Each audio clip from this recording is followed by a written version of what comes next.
Most welcome dear students, आप सभी लोगों का स्वागत है आपके अपने YouTube चैनल डीजे सर पर। लोगों के अंदर ज्ञान की पुंगी बजाने वाला, न कि गानों का रिमिक्स बजाने वाला। डियर स्टूडेंट्स, यदि ज्यादा नंबर पाने की है इच्छा तो डीजे सर चैनल से जरूर लीजिएगा शिक्षा।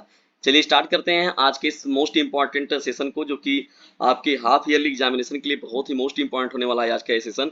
और ये सेशन बहुत से विद्यालयों में जो है हाफ ईयरली एग्जामिनेशन आप लोग का स्टार्ट भी हो गया है।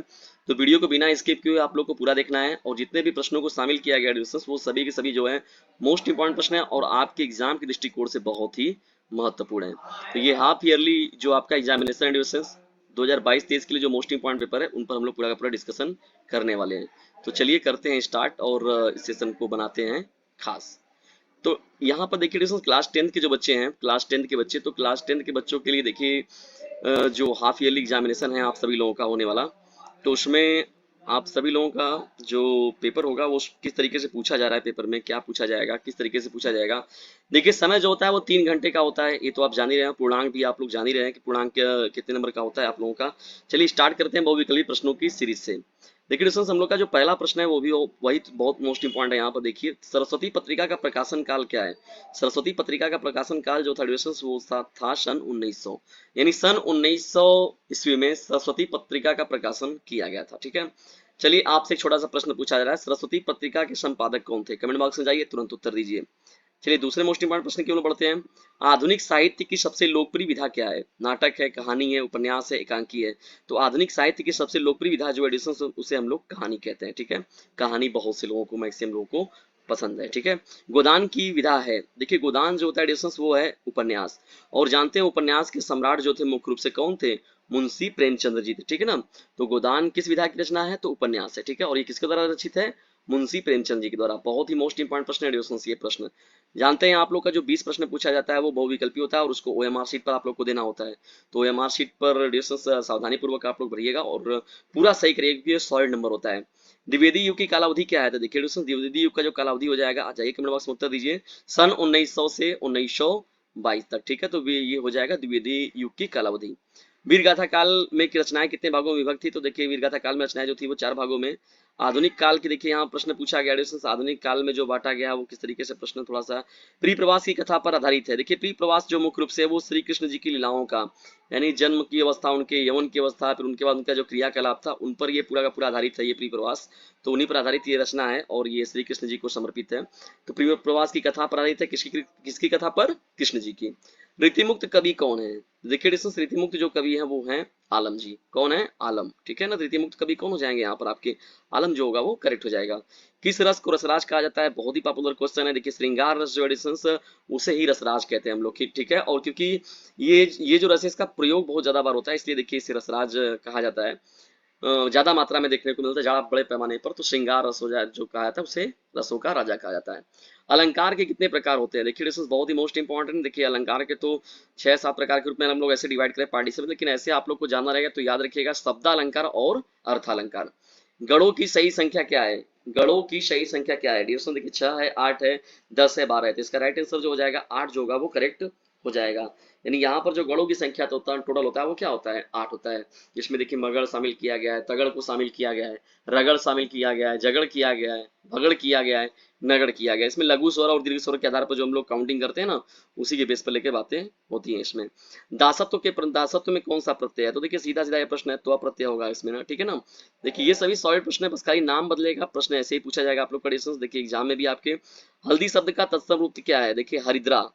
हल्दी शब्द का तत्सम रूप क्या हो जाएगा, हरिद्रा करेक्ट हो जाएगा। पत्र का तद्भव बताइए, तो पत्र का जो तद्भव होता है डिस्टेंस वो पत्ता होता है। क्या होता है, पत्ता। बहुत ही सीधा सीधा प्रश्न पूछा गया है। सूरज का पर्यायवाची क्या है, रवि है, सूर्य है, भानु है, ये सभी। तो ये सभी जो होगा डिस्टेंस वो करेक्ट हो जाएगा। संधि कितने प्रकार की होती है, तो संधि देखिए 3, 4, 2, 5। तो संधि देखिए यहाँ पर मुख्य रूप से जो होता है डिस्टेंस वो क्या होता है, 3 प्रकार से होता है ना। देखिए एक होता है आपका स्वर संधि, स्वर के आधार पर व्यंजन हो जाता है, और उसके बाद अनुस्वर वाली बात हो जाती है। उसके बाद देखिए मधु शब्द का पंचमी विभक्ति का एक वचन रूप, हे मंगते मति, मतियो मति। ठीक है, तो इसमें बताइए कौन सा करेक्ट होगा। फल शब्द की प्रथमा विभक्ति का बहुवचन रूप बताना है। उपसर्ग होते हैं, देखिए उपसर्ग मुख्य रूप से देखा जाए तो इसमें क्या होते हैं, शब्दांश होते हैं। क्या होते हैं डिस्टेंस, इसमें मुख्य रूप से शब्दांश को शामिल किया जाता है। समास के कितने भेद हैं, समास जो होता है डिस्टेंस, समास के जो है वो कितने भेद है बताइए बताइए।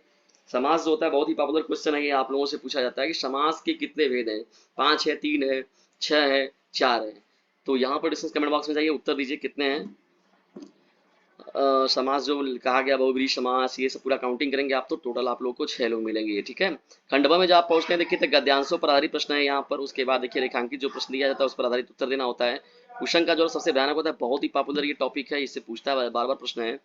और यहाँ पर देखिए जब गद्यांश की बात खत्म होती है तो पद्यांश पर भी ऐसे ही प्रश्न देखिए पूछा जाता है, पद्यांश के आधार पर उनके साथ दिए गए प्रश्नों के उत्तर दीजिए, ठीक है डिस्टेंस। तो ये प्रश्न भी पूरे पूरे रेखांकित के बाद यहाँ प्रश्न भी आपसे पूछा गया है, ठीक है। तो इसमें अथवा के बाद ये भी प्रश्न है यहाँ पर, संदर्भ सहित हिंदी में अनुवाद करना है यहाँ पर। ये डिस्टेंस देखिए यहाँ पर 23वां जो प्रश्न है, हिंदी गद्यांश का संदर्भ सहित हिंदी में अनुवाद करना है, ठीक है। अलछेंद्र पुरराजा अलछेंद्र, देखिए ये पूरा वक्तव्य हुआ है। और जिस तरीके से आप हिंदी में हिंदी के लिए पढ़ते हैं उसी प्रकार से आपको संस्कृत में भी गद्यांश और पद्यांश मिलता है, ठीक है। उसका भी संदर्भ सहित व्याख्या लिखना होता है। अपने खंड काव्य के आधार पर देखिए डिस्टेंस यहाँ पर जो जिस जिले के लिए है, जैसे कहा गया पार्टिकुलरली हम लोग बात करें, ये कर्ण वाला कर्ण खंड काव्य का हो गया, जैसे तुमुल खंड काव्य हो गया, जैसे वाराणसी जिले के लिए तुमुल खंड काव्य हो गया। तो जिले वाइज क्या है आपका, ये तो खंड काव्य होता है, इसको भी आप लोग तैयार करिए, 100 नंबर देता है एकदम। लेखकों में किसी एक का जीवन परिचय है, तो जीवन परिचय में भी आपको 100 लिखना है। देखिए आज जरा डॉक्टर राजेंद्र प्रसाद, रामचंद्र शुक्ल हो गए। यहाँ पर काव्यांश के भी हो गए, कवियों के लेखक तुलसीदास, सूरदास, रसखान। ये 2-3 लोग इंपॉर्टेंट है, 2 लोगों का पढ़ लेंगे आप तो एक तो आपको मिलना ही है। एक श्लोक देखिए आपका कंफर्म होता है, ये हमेशा पूछा जाता है, ये पूछा ही जाएगा आप लोगों का कि 2 प्रश्नों के उत्तर देना है यहाँ पर। क्वेश्चन देखिए, ज्ञानम कुत्रम संभवति, कुत्र मरणम मंगलम भवति, कुत्र लोहमय विज्ञातम, पदेन बिनाम किम दूर याति। तो ये डिस्टेंस देखिए यहाँ पर क्या है, ये भी आप लोग का पेपर हो जाएगा। यहाँ पर देखिए पेपर में प्रश्न जो है संस्कृत के पाठ से है, उपमा अथवा रूपक अलंकार की परिभाषा एवं उदाहरण दीजिए। देखिए कोई ना कोई एक अलंकार जरूर पूछा जाता है ना। निम्नलिखित में से किन्हीं 2 वाक्यों का संस्कृत में जो अनुवाद करना है और किसी एक पर निबंध लिखना है। यहाँ पर स्वच्छ भारत मिशन हो गया, मेरी प्रिय पुस्तक हो गया, वन रहेंगे हम रहेंगे, आर्थिक मदद, प्रदूषण की समस्या एवं निवारण, बहुत ही मोस्ट इंपॉर्टेंट है स्वच्छ भारत अभियान। देखिए अक्टूबर में एग्जाम होने वाला है आपका, तो निश्चित है देखिए स्वच्छ भारत अभियान जो होगा ये पूछना स्वाभाविक है, क्योंकि 2 अक्टूबर को मनाया जा रहा है ना स्वच्छ भारत अभियान के रूप में। 2 अक्टूबर 1 अक्टूबर को महात्मा गांधी जी को समर्पित हो रहा है स्वच्छता के लिए जो अभी किया जा रहा है अभियान। तो ये बहुत ही मोस्ट इंपॉर्टेंट रहेगा। और प्रदूषण की समस्या एवं निवारण जो है ये भी आपका बहुत ही पॉपुलर है, ये भी पूछा जाना स्वाभाविक है। तो डिस्टेंस ये रहा अर्धवार्षिक का मॉडल पेपर। ये मॉडल पेपर आप लोग कैसा लगा इसके बारे में कमेंट बॉक्स में जरूर बताइएगा। और यदि वीडियो थोड़ा सा भी हेल्पफुल लगा हो तो इसे लाइक करें, शेयर करें, और चैनल पर नए तो चैनल को सब्सक्राइब करना बिल्कुल भी ना भूलें। क्योंकि याद रखिएगा यदि ज्यादा नंबर पाने की इच्छा तो डीजे सर चैनल से जरूर लीजिएगा शिक्षा। ऑडिशंस खुद भी लाभ उठाइए इस चैनल का और दूसरों को भी लाभान्वित कीजिए इस चैनल से जिसका नाम है डीजे सर। जल्दी मिलते हैं किसी अन्य वीडियो में किसी अन्य टॉपिक के साथ, तब तक के लिए टेक केयर, बाय, जय हिंद जय भारत। सब्जेक्ट वाइज प्लेलिस्ट मैंने ऑलरेडी बनाकर रखा हुआ है डीजे सर चैनल पर, आप जाइए वहां से मैंने बहुत सारे मोस्ट इंपॉर्टेंट कंटेंट आप लोग के लिए बना रखे हैं, उनको पढ़िए, उनसे लाभ उठाइए। फ्री में आप लोग को चीजें मिल रही है, उसका कदर कीजिए और खुद भी लाभ उठाइए और दूसरों को भी लाभान्वित कीजिए। और ऑनलाइन प्लेटफॉर्म पढ़ने का सबसे महत्वपूर्ण साधन होता है देखिए शेयरिंग। तो याद रखिएगा sharing is the best way of learning. तो खुद भी लाभ उठाइए इसका और दूसरों को भी लाभान्वित कीजिए, क्योंकि अच्छी चीजें जब आपके पास मिलेंगी तभी अगर आप किसी को भेजेंगे तो अगला भी आपके ऊपर कोई ना कोई अच्छी चीजें भेजता रहेगा। तो निश्चित तौर पर इसको जरूर शेयर कीजिएगा। इस चैनल के हेल्प के रूप में आपको बस इतना ही करना है। तो जल्दी मिलते हैं किसी अन्य वीडियो किसी अन्य टॉपिक के साथ, तब तक के लिए टेक केयर, बाय, जय हिंद जय भारत।